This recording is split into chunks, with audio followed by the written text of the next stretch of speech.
I see part of my job is to move from this idea that art is simply an illustration, or that art history is just the study of artistic development, but how art functions not only as a lens or a window into society, but is also a vehicle of culture. And the way, in particular, how images play a critical role in our understanding of justice and our understanding of social justice movements.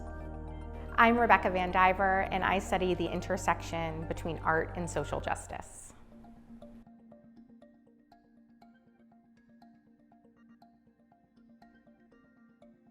Elizabeth Catlett was an African-American printmaker and sculptor who was active throughout the 20th century. She comes on to the American art scene at a moment in which social realism is the style of the moment. And so social realism is a style that is committed to depicting the everyday realities of the world.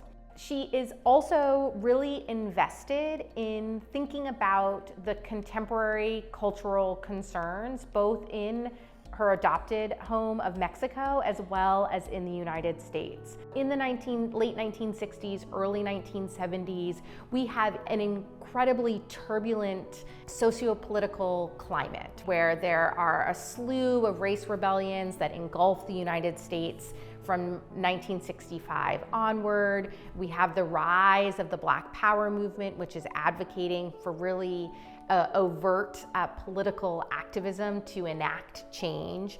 And so Elizabeth Catlett begins to make prints that speak to these new calls. An image, a print that she had made in 1970 entitled "The Torture of Mothers." She draws or appropriates the image of the injured boy directly from the cover of Life magazine, a 1967 cover that included a photo of Joe Bass Jr., who was injured in the Newark riots during the summer of 1967. And so she is purposefully pulling an image that circulated widely and transforming it into a fine art print.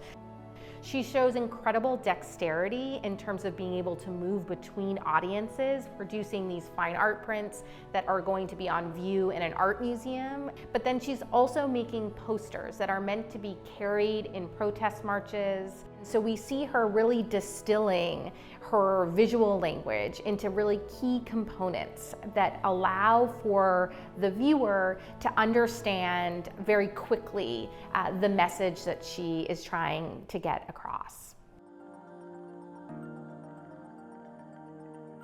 Catlett understood the power of the visual, and I think that that is how she sets the stage for other artists in future generations. They can look to someone like Elizabeth Catlett and her peers who are active in the late 1960s for ideas of how to navigate sort of the onslaught of visual media. How were these artists responding to the sort of ongoing flood of news imagery, and how can they transform that into their artistic practice in a way that advances and draws attention, has people stop and say, wait a second, what's happening here? And to think about the value and the role of fine art in these social justice movements.